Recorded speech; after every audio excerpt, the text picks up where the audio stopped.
Estamos aí. Chegaram daqui. Posso fazer uma troca? Posso começar, não é?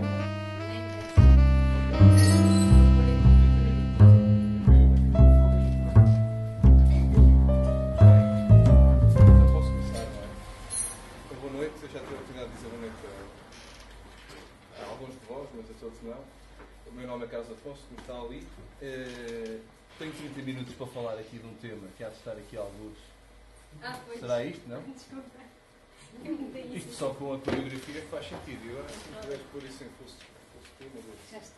Bom, mas antes disso, queria agradecer ao Carlos Miguel, ao Francisco e à Mafalda por este convite. Eu estava a dizer há pouco que esta é a segunda conversa que venho, mas não é a segunda conversa, é a segunda conversa das conversas. Ou seja, só assisti à conversa do Carlos Miguel, agora venho eu falar, depois hei de vir a uma próxima sessão um dia destes e, portanto, fico com as 3 conversas e fico com isto feito. Mas agradecer este convite, está interessante. É suposto ser uma conversa. Nós debatemos bastante qual seria o tema, porque eu dizia ao Carlos Miguel, mas eu vou lá falar de quê? Isto é completamente diferente de... não há mundos aqui, não há, vá falar do que tu quiseres, inventa aí qualquer coisa. Não, mas a sério, eu vou, de certeza que não vou ali ao encontro daquela gente. Não tens que ir ao encontro, tens é que fazer aqui um debate, qualquer coisa que dê para debater, que dê para falar. E então, o Carlos Miguel lembrou-se bem de uma publicação que vocês fizeram par, não é? Alguns de vocês, menos a Mafalda está aqui, não é? Que eu tive a oportunidade de ler ontem. O Carlos Roxo ofereceu-me aqui a publicação e ontem ainda estive a ler e achei muito, muito interessante. Até, entre outras coisas, já pelos colaboradores, pela forma como foi exposto aqui o tema, porque na realidade é uma publicação sobre as Idanhas, a região de Idanha Nova, que foi uma região templária durante algum tempo, e acima de tudo as passagens que aqui estão, a forma como foi abordado o tema e acima de tudo aquilo que me deixou ficar quando fechei o livro, quando acabei, foi a ideia de que o ideal templário, isto do sonho dos templários e o mito dos templários é uma coisa que continua a animar gerações e gerações e que nos envolve. E, portanto, isto já tinha sido discutido, porque eu, antes de ler o livro, que só tive a oportunidade de ver ontem, como vos disse, o Carlos Miguel já me tinha falado dele, e então achámos que era interessante falar de um assunto que também me é muito caro, portanto, que são as ordens militares. E fugir daquela parte mitológica, daquela parte do esotérico, que anda sempre colada aos templários, porque a realidade das ordens militares, o material, pode ser mais surpreendente até do que a parte esotérica, ou quando exploramos essa parte do mito associado aos templários. Mas qual é a tua relação com... Bem, eu sou... É semi-profissional, digamos. Eu sou militar do Exército, mas sempre me interessei também por história militar. E portanto sempre me interessei por este temático, a história militar e pelo medievalismo, a história militar medieval. E, portanto, a história militar medieval passa muito pelas ordens militares, portanto, acabei por esbarrar nas ordens militares. E aquilo que eu vos trago aqui é um bocadinho deste mundo das ordens militares, que não são só os templários, e que têm muito mais influência, que nos rodeiam muito mais hoje em dia do que aquilo que nós, à partida, podemos pensar. Aliás, nós já temos muitas coisas incorporadas e que, afinal, derivam deles. E a conversa anda à volta disto tudo. Aliás, o Castelo de Almorol é um dos emblemas disso. Nós temos muitos vestígios das ordens militares, precisamente na parte arquitetónica, não é?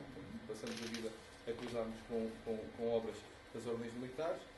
E como sei que são 30 minutos e agora só devem ser 25, a conversa tem princípio, mas não tem um fim, ou seja, tem um fim quando tocar o despertador, mas eu digo-vos já, antes que não tenha tempo de concluir, aquilo que são as conclusões. Okay? São duas. Primeiro, que ordens militares não são só templárias, eu já vos tinha dito.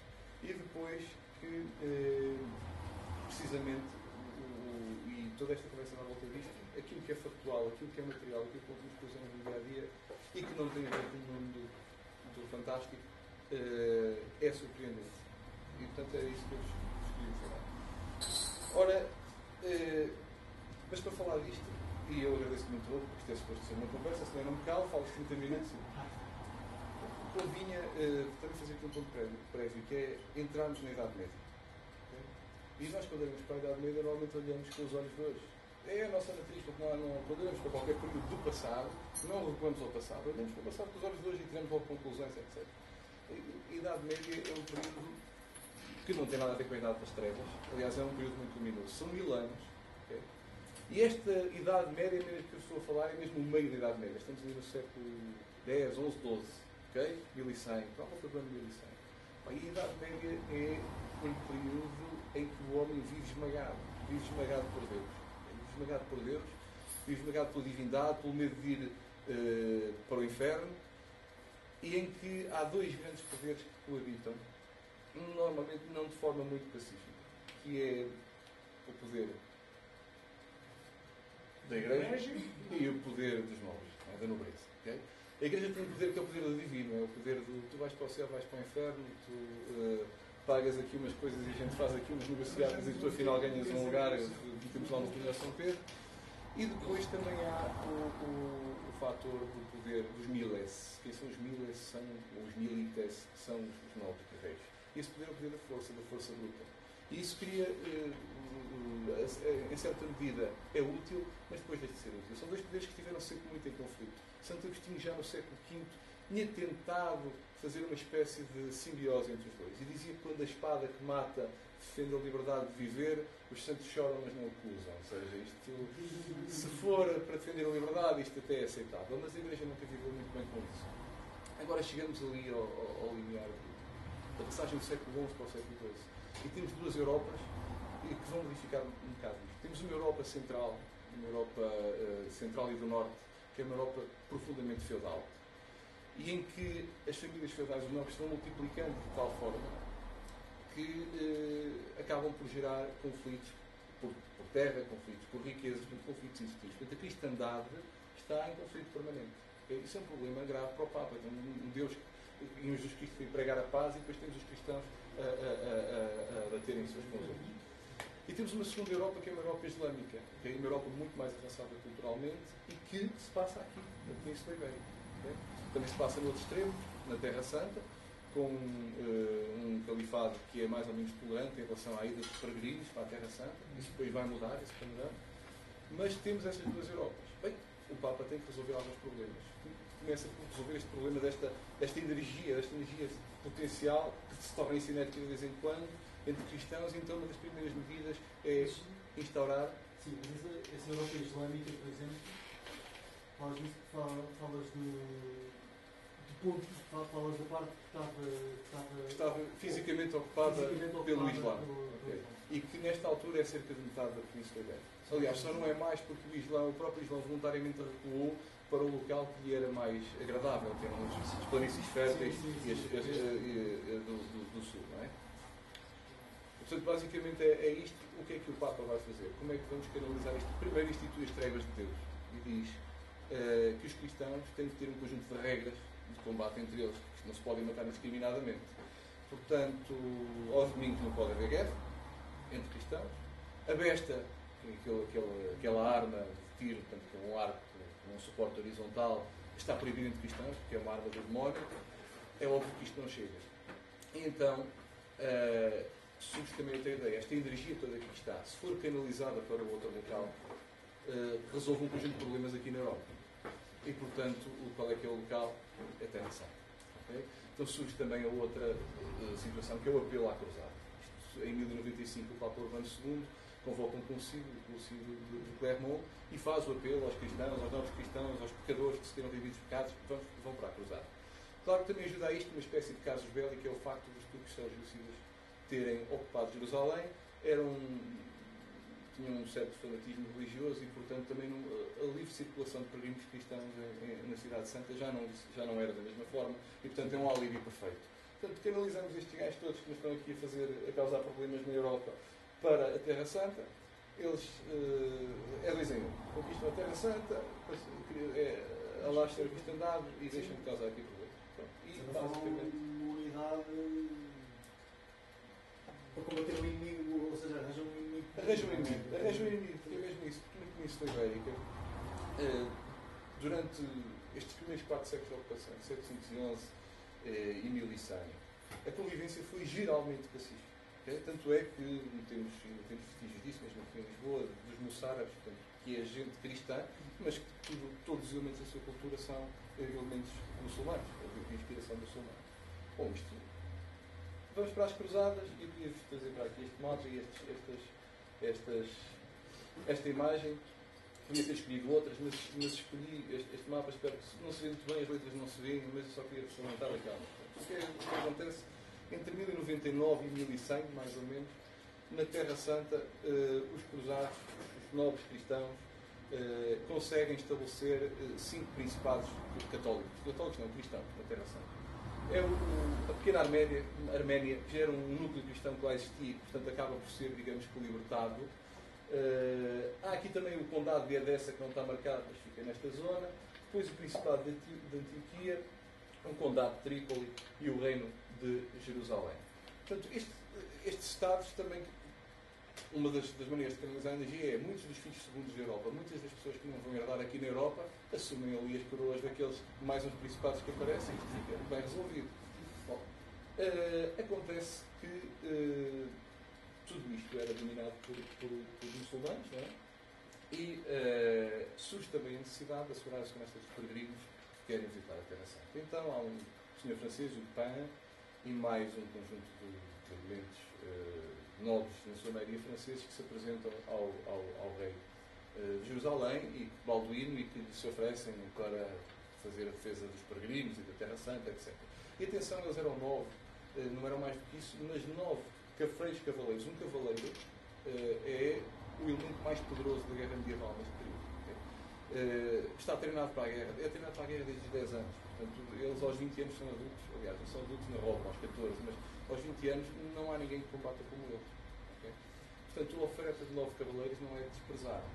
E surge então a Ordem do Templo, mais conhecida por Templários, porque tanto o Patriarca de Jerusalém como o rei lhes ofereceram um anexo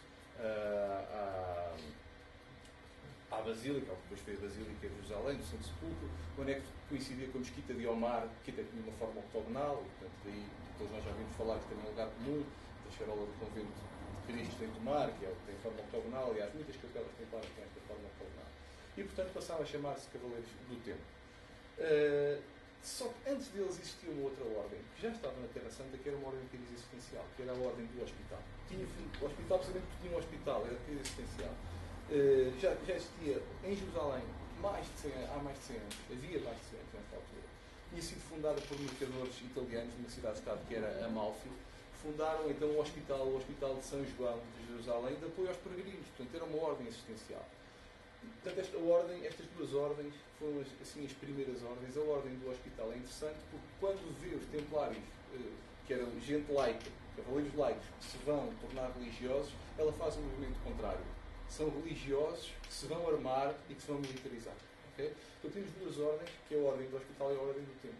Quase 100 anos depois, em 1190, aqui em Acre, quando houve o cerco a Acre, o cerco a Acre é no âmbito de uma outra cruzada que traz muitos cavaleiros alemães, mesmo muitos.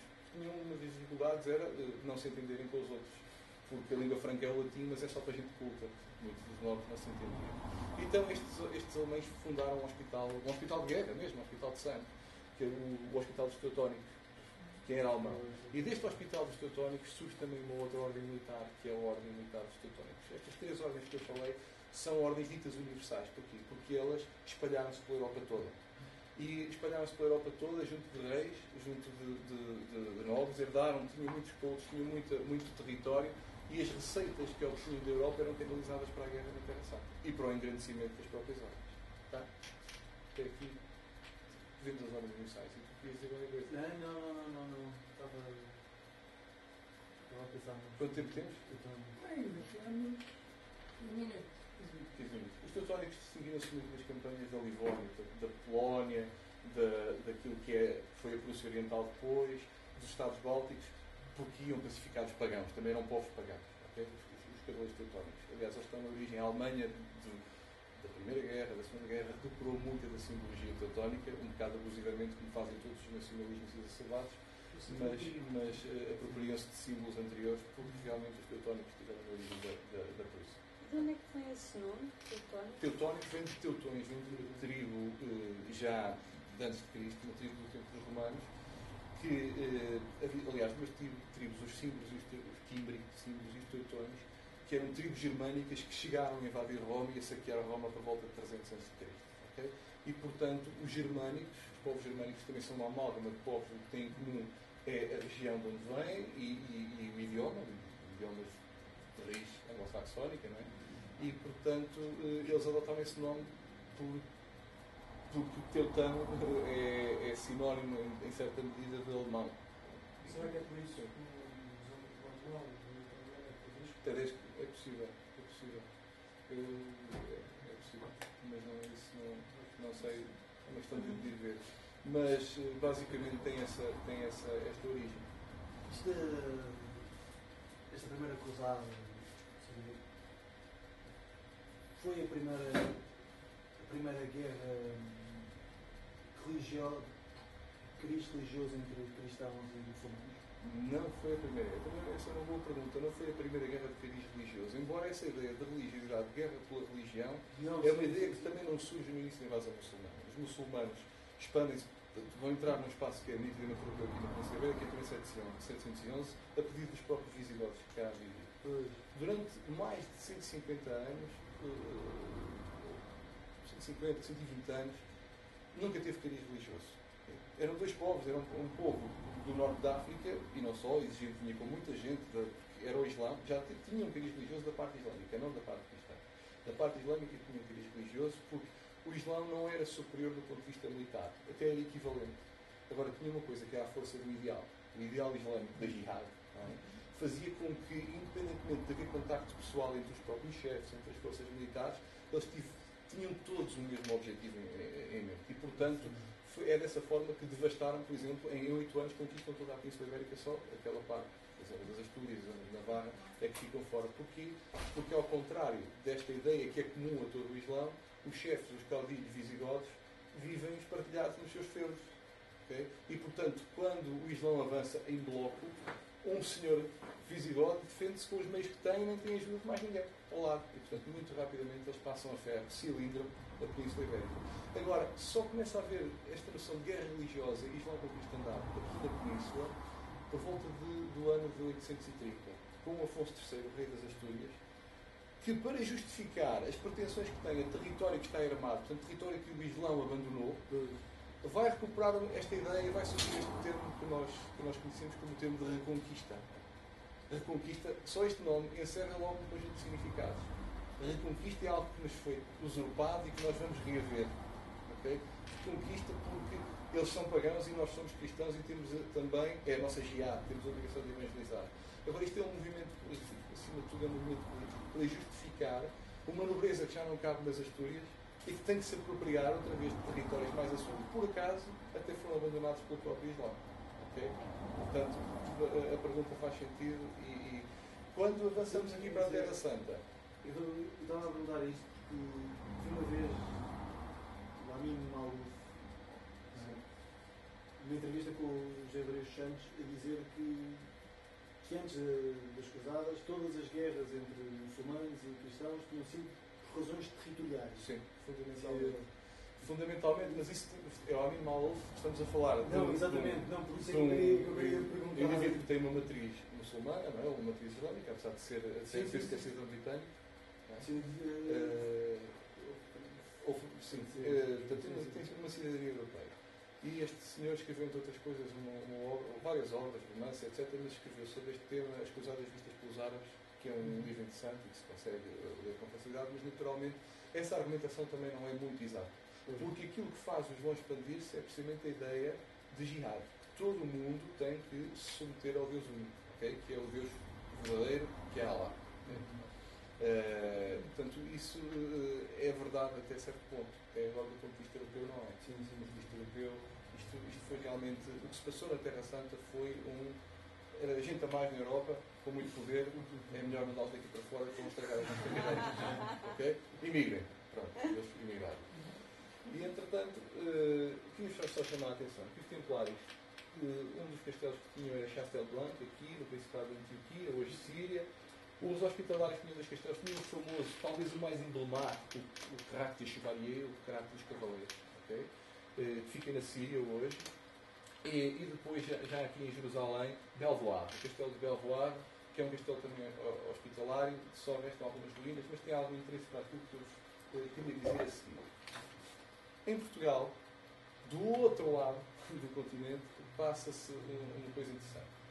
A ordem do hospital entra aqui logo em 1112. E entra em 1112 também com caráter existencial. E é a Condessa Dona Teresa que lhes vai dar território. E vai-lhes dar o termo de Lessa. E, que é uma comenda. Uma comenda é, digamos, uma doação material, muitas vezes em território, do qual o seu senhor pode tirar usufruto. E, portanto, é-lhes dada a comenda de Lessa. Acontece que na organização, na estrutura, na hierarquia dos hospitalários, uma comenda chama-se bailia. Okay? E o dono da comenda, o comendador, é um bailio. Okay? E, portanto, Lessa ficou, até hoje, com o nome de Lessa do Bailio, até 1984, quando inclusive mudou o nome para Lessa do Balio. Okay? O convento de Lessa está aqui, portanto, chama-se Lessa do Balio, deriva precisamente da estrutura hierárquica dos hospitalários em bailias. Okay? Os templários, poucos anos mais tarde, entram aqui em 1118, muito antes até do Papa. O Papa só os confirmou em 1128, muito ajudado por São Bernardo de Claraval, que faz o elogio da nova cavalaria. 10 anos antes, os templários entram e é-lhes doada a comenda de Souto. Tá? Este mapa é interessante porque mostra, e queria chamar a atenção, tudo isto que são manchas, são das ordens militares, aqui são os templários, a cinzento, aqui são os hospitalários, aqui há de ser a ordem de Avis e aqui a ordem de Santiago. Quase metade do território português é das ordens militares. Quando passamos do século XII para o século XIII, okay? Ou melhor, do século já do XIII para o XIV, e é mais exato, portanto, 1200 para 12, 13, volta de 1200. Metade do território que vai ser Portugal está nas metas ordens militares. Okay? E agora, isto não se lembra muito bem, desformatou um bocadinho, mas de qualquer modo, temos aqui, vamos ver as ordens uma por uma, vamos ver a ordem do templo. A ordem do templo recebeu, portanto, todos estes territórios junto ao Tejo. A ideia era defender, as ordens militares eram os melhores combatentes, portanto, era defender das incursões muçulmanas de sobre a norte. E elas, a partir de 1160, começam a ser muito intensas, porque há um fundamentalismo islâmico que se gera ali na zona do que é hoje o Senegal, do que é o Ghana, que são os almohadas, e que, portanto, vêm outra vez a conquistar o território muçulmano que já tinha afrouxado. Os muçulmanos da Península Ibérica já tinham muito grandes costumes, e os almohadas vêm introduzir um novo elemento, muito aguerrido, e, portanto, fez muito sentido colocar as ordens militares ao longo do Tejo como força tampão, porque eram as forças que mais capacidade defensiva tinham. E, portanto, surge também um elemento, um mestre da ordem português, que é o Aldim Pais, e que esteve na Terra Santa, está muito marcado também por aquilo que foi o cerco de Ascalon, porque viu... é uma história também engraçada, se vocês quiserem ver. Os hospitalários entraram em competição com os templários sobre quem conquistava a fortaleza. Os templários entram quase peito aberto, por uma brecha que foi aberta na muralha, são todos mortos e são pendurados na muralha, desventrados. E os hospitalários veem aquilo, e são depois os hospitalários que vão resolver o problema. O Aldim Pais estava lá e vem muito formatado também com isso, okay? com os problemas que viu na Terra Santa. Mas, entre outras coisas, traz elementos de arquitetura. Eu sei que há aqui alguns arquitetos, não é? De arquitetura militar, que são muito interessantes, nomeadamente aqui o Alambor. O Alambor é uma rampa construída na base das muralhas. Isto é o Castelo de Tomar, a muralha do Castelo de Tomar. Os cristãos templários, e depois das outras ordens mais tarde começam a ter estes elementos. O Alambor é uma rampa que se destina a duas ou três coisas. Primeiro, é impedir que as torres de assalto se aproximem mesmo da muralha, ou as escadas. Okay? Depois, a fazer com que alguém se aproxime de forma apiada não se consiga encostar mesmo diretamente à base da muralha. Porque encostar-se à base da muralha obriga a quem está acima a debruçar-se para o atingir. Ao debruçar-se, expõe-se a ele próprio atingir. E, portanto, o Alambor coloca a distância e dá mais campo de tiro a quem está em cima. E além de reforçar também a base da muralha. Há outro elemento de arquitetura, que é a torre de homenagem. Já havia torre de homenagem, mas a torre de homenagem com os templários adquire um significado completamente diferente. Ela é posicionada no centro do dispositivo, ou então num ponto do dispositivo do qual o comandante consiga visualizar todo o perímetro e consiga comandar à voz, okay? Consiga comandar as ações de defesa do perímetro. A torre de homenagem. Depois há um aspecto que eu não tenho uma fotografia suficientemente ampliada, que é o urdício. O urdício é uma espécie de passadiço de madeira que está no exterior da muralha e que permite que os defensores andem por cima dele e que despejem líquidos a ferver para quem está em baixo, os projéteis, deixem cair pedras, etc. E, portanto, são inovações dos templários. Isto é o Castelo Branco. E este é um dos pontos que eu escolhi. Vocês lembram-se do castelo que eu salientei no slide anterior, dos Templários da Terra Santa? Chastelblanc, ok?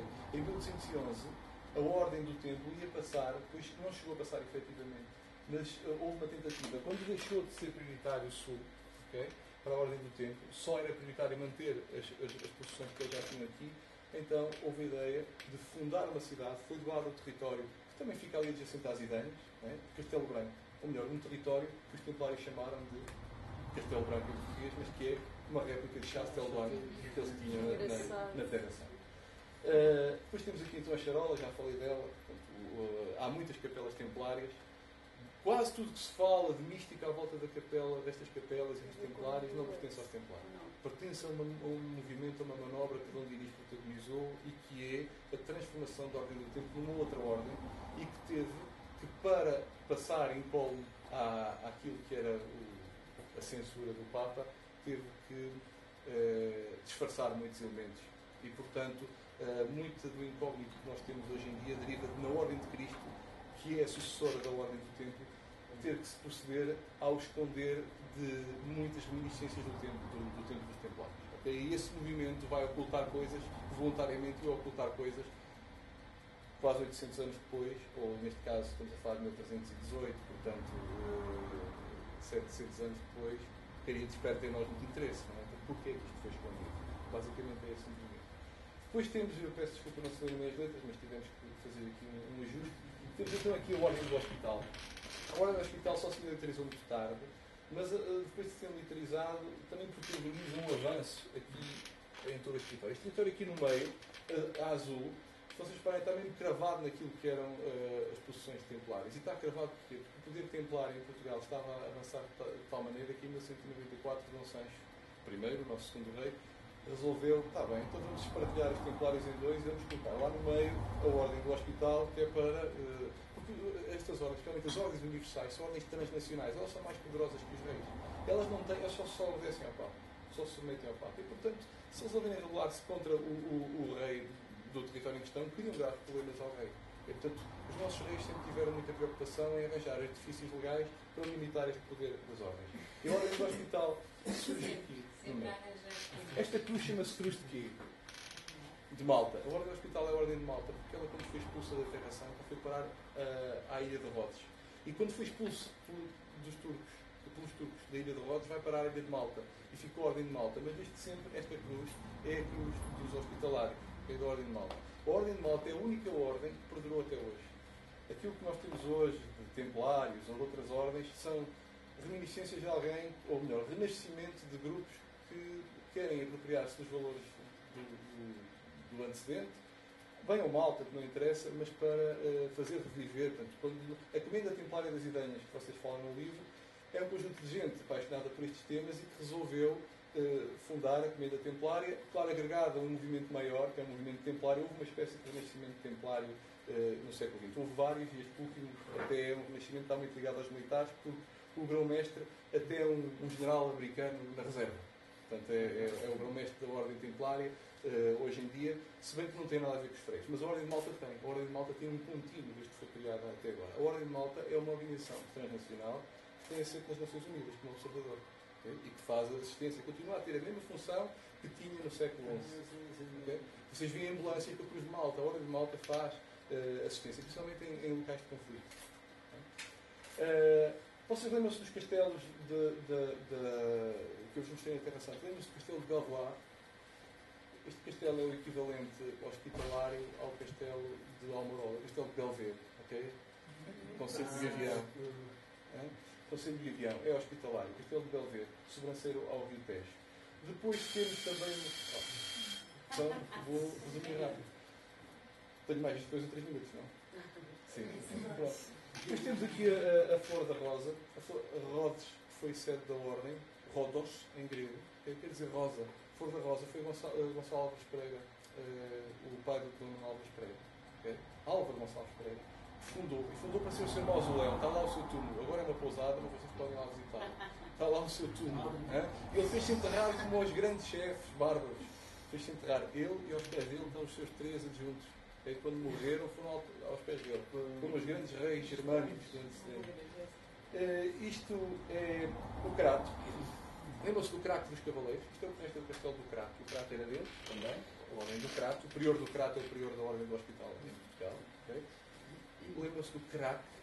Quando é doado esta terra aos Templários, aos damos o nome de Ucrate, que é uma réplica do Craco, do Craco de Chivaria da Encarnação. Okay?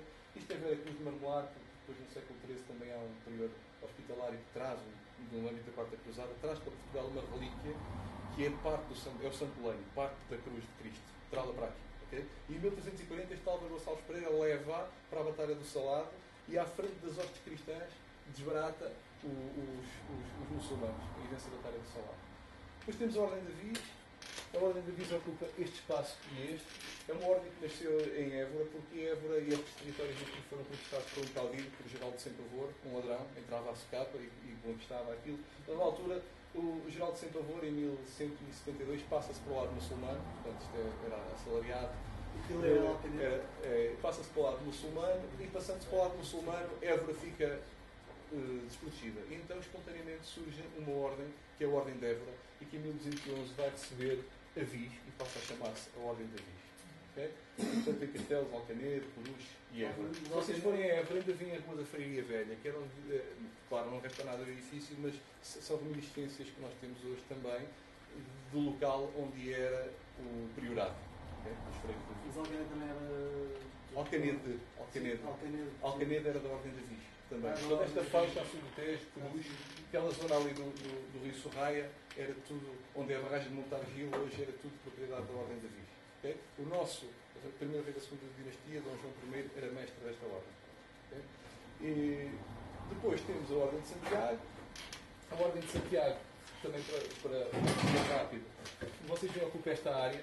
As áreas iniciais delas não eram estas, eram mais a leste, só que em 1194 o Dom Sancho I resolve invadir Ciudad Rodrigo e a Ordem de Santiago, que é uma ordem leonesa e que nasceu em Eucléas, portanto, coloca-se do lado dos leoneses, okay?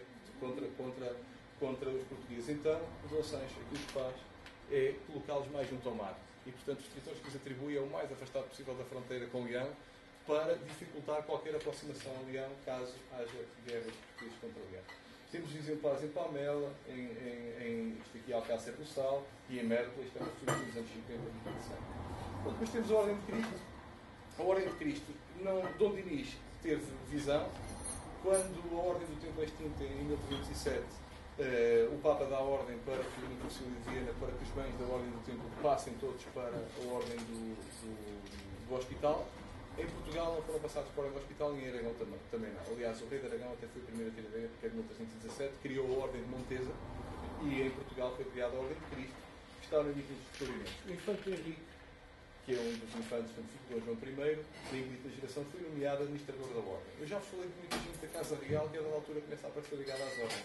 Essa foi a grande manobra dos reis portugueses. Foi associar o mestrado das ordens militares a gente da Casa Real. Portanto, as ordens podiam ser transnacionais, podiam ser tudo, podiam ser muito poderosas, mas eram os filhos do rei que governavam as ordens em Portugal. E, portanto, ainda hoje é assim, porque as ordens militares hoje em Portugal são ordens honoríficas, são condecorações. Nós temos 4 condecorações. Temos a Ordem Militar de Avis, a Ordem de Santiago da Espada, que é o Santiago passado por Portugal, okay? E depois temos também a Ordem de Cristo, okay? E depois temos a Ordem de Lealdade, Valor e Mérito. E o chanceler das ordens é o chefe de Estado, é o Presidente da República. Portanto, as ordens foram extintas em 1834, na Revolução Liberal, mas depois de várias peripécias, reassumem-se na mão do chefe de Estado, agora só como condecorações, só como ordens honoríficas. Mas os graus são os mesmos: comendador, cavaleiro, quando a condecoração tem esses nomes. Não é? E aquilo que eu vos queria dizer, basicamente, era isto: é que nós temos muitos vestígios das ordens militares, vestígios na toponímia, por exemplo, quando falamos em, temos muitas atalaias pelo país fora. Atalaia vem de Itália, é um termo muçulmano, e quer dizer ponto de vigia. Mas muitas das atalaias não foram nomeadas pelos muçulmanos, é um termo adotado pelos próprios militares, das ordens militares. Tipo, à volta do Castelo Tomar há 3 ou 4 montes que se chamam Atalaia, que era o local para onde os feios mandavam as vigias para perceber se havia aproximação de inimigos. Okay? Temos atalaias, comendas, a comenda, quem conhece Setúbal conhece a zona da comenda. Ali, quem vai para as praias, não é? Chama-se mesmo comenda.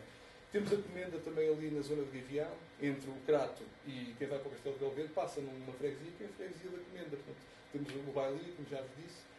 Temos depois muitas coisas que nos ficaram nas ordens militares, na lei, etc. Ligado ao Carlos Miguel. Portanto, eles recuperam muito daquilo que é o direito romano, aplicam à própria área disciplinar deles próprios e, portanto, fazem sobreviver isso na Europa. Portanto, como veem, eu sei que já comi muito do tempo, portanto, eu vou-me licenciar por isso. Vou já fugir para não ser atacado. Muito mais aqui para dizer. Eu quero falar mais, mas obrigado pelas perguntas. Não sei se há alguma coisa mais que eu possa dizer, ou então no intervalo, para não estar a queimar mais tempo da conversa. Muito obrigado, Carlos.